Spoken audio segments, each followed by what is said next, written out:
Hello friends, welcome back to my channel Gyan Sankalp. तो friends, ये मेरा राजनीतिक विज्ञान के थाउजेंड सीरीज़ का पार्ट 33 है। इससे पहले मैंने 32 पार्ट्स अपने चैनल पे अपलोड कर रखा है। अगर आपने नहीं देखा है तो आप प्लीज़ उसे जाके देख लीजिए। और मैं क्लास स्टार्ट होने से पहले आपको आर्टिकल बताती हूँ। तो आज आर्टिकल 275 से बताना है मुझे, जो संघ राज्य के वित्तीय संबंधों से संबंधित है। तो आर्टिकल 275 बोलता है कुछ राज्यों को संघ से अनुदान। 276 बोलता है वित्तीय व्यापार और आजीविकाओं के नियोजन पर कर। 277 व्यय वृत्ति। 278 पहली सूची के भाग बी में उल्लेखित वित्तीय मामले में राज्यों के साथ समझौता। अगला है, अच्छा ये 278 वाला निरस्त हो चुका है। फिर 279 शुद्ध आगम आदि की गणना। 280 वित्त आयोग। 280 वेरी इंपॉर्टेंट, वित्त आयोग के बारे में है। 280 वित्त। 282 संघ या राज्य द्वारा अपने राजस्व से किए जाने वाले व्यय। 283 संचित निधियों, आकस्मिक निधियों और लोक लेखाओं में जमा धनराशि की अभिरक्षा आदि। 284 लोक सेवकों और न्यायालयों के द्वारा प्राप्त वादकर्ताओं की जमा राशियों और अन्य धनराशि की अभिरक्षा। 285 संघ की संपत्ति को राज्य के कराधान से छूट। 286 माल के क्रय या विक्रय पर कर के अधिरोपण के बारे में निबंधन। 287 विद्युत पर करों से छूट। 288 जल विद्युत पर करों से छूट। 289 राज्य की संपत्ति और आय को संघ के कराधान से छूट।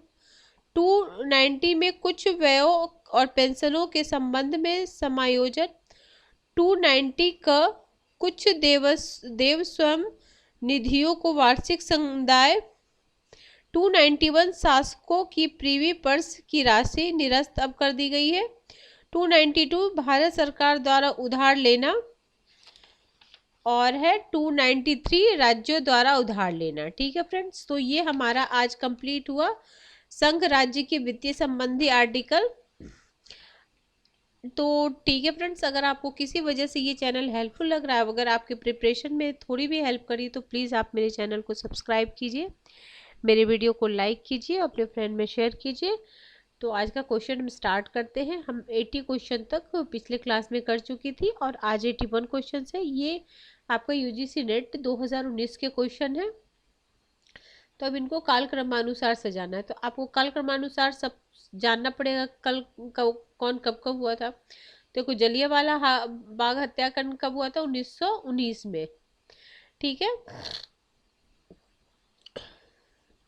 उसके बाद हंटर समिति द्वारा रिपोर्ट प्रस्तुतिकरण, तो ये 1920 में हुआ था। जलियांवाला बाग के संबंधित इस कमेटी का गठन किया गया था इसकी जांच के लिए। चौरी चौरा कांड हुआ था 1922 में। और ये जो स्वराज पार्टी की स्थापना हुई थी 1923 में। तो इससे पता चलता 1 2 3 4 ऐसे काल उसी के 1 2 3 4 वैसे ही लगा हुआ। ठीक है, इसमें आपको कुछ ज़्यादा दिमाग लगाने की जरूरत नहीं है, वैसे ही दिया ही हुआ है। अब राज्यों के गठन को कालक्रमानुसार व्यवस्थित कीजिए। तो सबसे पहले आपको पता है फोर्थ सबसे बाद में होगा। ठीक है, और गुजरात पहले होगा। गुजरात 1960 में गुजरात और मुंबई बना था। 75 में सिक्किम और 1987 में गोवा। तो इसके हिसाब से क्या हो जाएगा? सबसे पहले हो जाएगा 3, फिर हो जाएगा 75 सिक्किम, फिर 1987 गोवा, फिर तेलंगाना 2014, 2 जून 2014। अब है देखो, निर्णय निर्माण सिद्धांत को क्रमवार व्यवस्थित कीजिए। तो निर्णय निर्माण हम कब करते हैं? तो सबसे पहले हमें समस्या की पहचान होती है। पहले हम समस्या को पहचानते, फिर हम सूचना हेतु खोज। अब जो समस्या है उसके बारे में सूचना लेते हैं अलग अलग जगह से। ठीक है, सूचना लेने के बाद हम विकल्प की परिभाषा करते हैं कि क्या विकल्प होना चाहिए, क्या विकल्प है। फिर उस विकल्प का हम चयन करते हैं। तो इसके हिसाब से क्या हो गया, सबसे पहले सेकंड हो जाएगा, फिर फर्स्ट हो जाएगा, फिर 4 हो जाएगा, फिर 3 हो जाएगा। तो option D is the right answer. ठीक है, आगे है, निम्नलिखित आरोह क्रम में काल क्रमानुसार व्यवस्थित करें। शिक्षा का अधिकार अधिनियम, उपभोक्ता संरक्षण अधिनियम, खाद्य सुरक्षा अधिनियम, भ्रष्टाचार संशोधन अधिनियम। तो ये कब कब हुआ है मैं बता देती। देखो, शिक्षा का अधिकार 2009 में हुआ, खाद्य सुरक्षा 2013 में हुआ, भ्रष्टाचार निवारण संशोधन अधिनियम 2018 में, उपभोक्ता संरक्षण अधिनियम 2019 में। तो आप अगर जो पता है वो मत लिखे, जो आपको नहीं पता उसे प्लीज आप नोट डाउन कर लीजिए। आगे है, द्वितीय प्रशासनिक सुधार आयोग की निम्नलिखित 4 रिपोर्टों को उनकी अपेक्षित क्रम में व्यवस्थित कीजिए। ठीक है, किसका, द्वितीय सूचना सुधार आयोग। तो इसमें देखो, सबसे पहले सूचना का अधिकार है, फिर मानव पूंजी को मुक्त करना, संकट प्रबंधन, शासन की नैतिकता। तो 1 2 3 4। ठीक है, देखो इसको मैं थोड़ा सा एक्सप्लेन और कर देती हूँ। द्वितीय प्रशासनिक 4 रिपोर्ट की अपेक्षा इस क्रम में है, ये तो पता है। द्वितीय प्रशासनिक सुधार आयोग की अन्य रिपोर्टों का क्रम इस प्रकार है, सार्वजनिक व्यवस्था 5वीं रिपोर्ट, स्थानीय प्रशासन 6ठी रिपोर्ट, विवाद सुलझाने के लिए क्षमता निर्माण 7वीं रिपोर्ट, आतंकवाद का मुकाबला 8वीं रिपोर्ट, सामाजिक पूंजी साझी नियमित 9वीं रिपोर्ट, क्रमिक प्रकाशन 10वीं रिपोर्ट, ई गवर्नेंस को बढ़ावा देने 11वीं रिपोर्ट, नागरिक, देखो 5 तो यहाँ तक था ही ना। ठीक है, यहाँ बोला गया ना, देखो 1 2 3 4 है और 5वीं से ये रिपोर्ट है।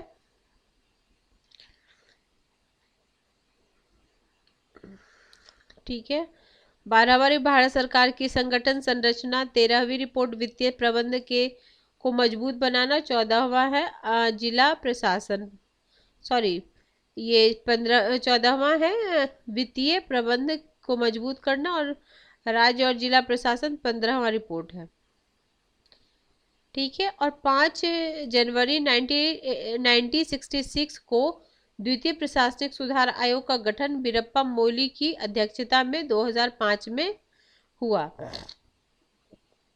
अरस्तु ऐसे प्रथम विचारक थे जिन्होंने आगमनात्मक पद्धति को अपनाया, लेकिन यह आकस्मिक थी।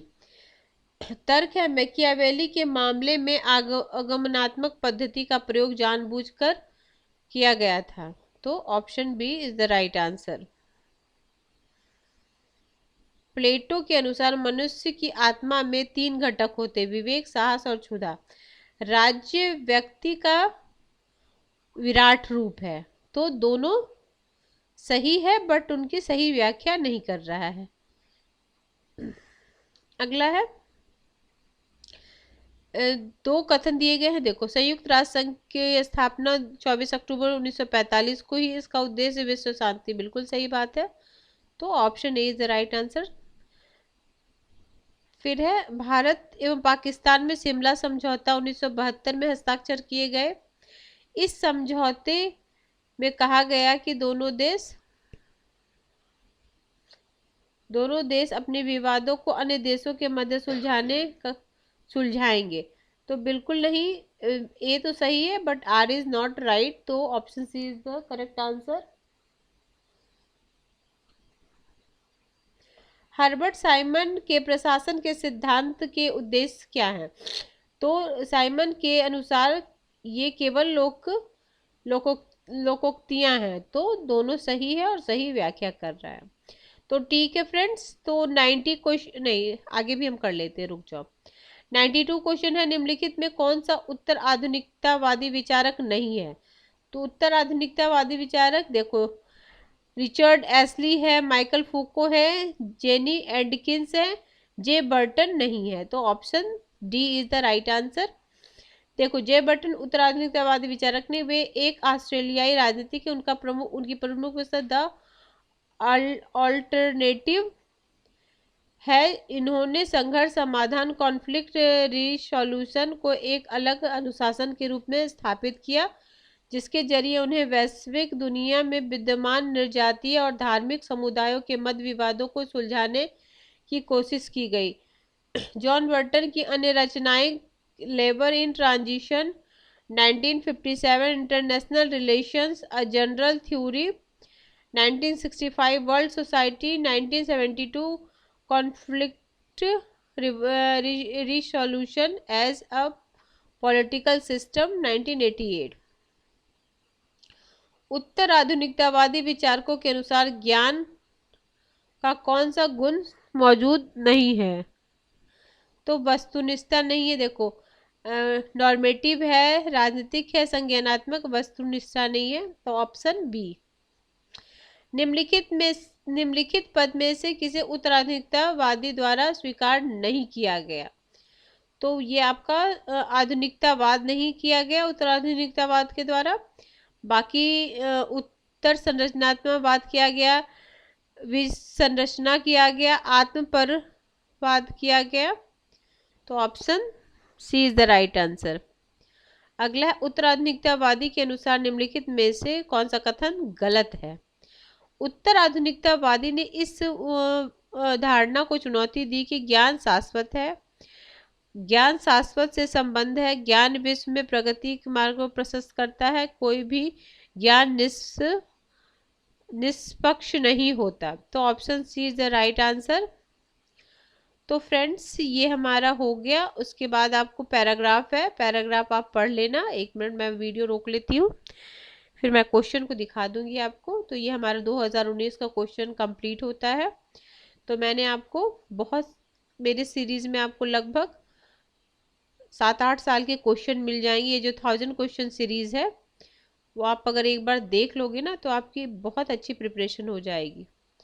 और साथ में मैंने इसमें कॉन्स्टिट्यूशन के आर्टिकल्स भी बता रखी हूँ, तो आपकी बेस्ट अच्छी प्रिपरेशन हो जाएगी और सब्जेक्ट पे पकड़ हो जाएगी। तो फ्रेंड्स, इसके अलावा मेरे चैनल पे आपको ऑलरेडी पॉलिटिकल थ्योरी की क्लास मिलेगी, कंपैरेटिव पॉलिटिक्स की क्लास अभी मैंने डाल रखा है। तो फ्रेंड्स, ठीक है, अगर आपको किसी वजह से मेरा चैनल हेल्पफुल लग रहा है तो आप मेरे चैनल को सब्सक्राइब कीजिए, मेरे वीडियो को लाइक कीजिए, अपने फ्रेंड में शेयर कीजिए। Till then, bye bye, see you in next video.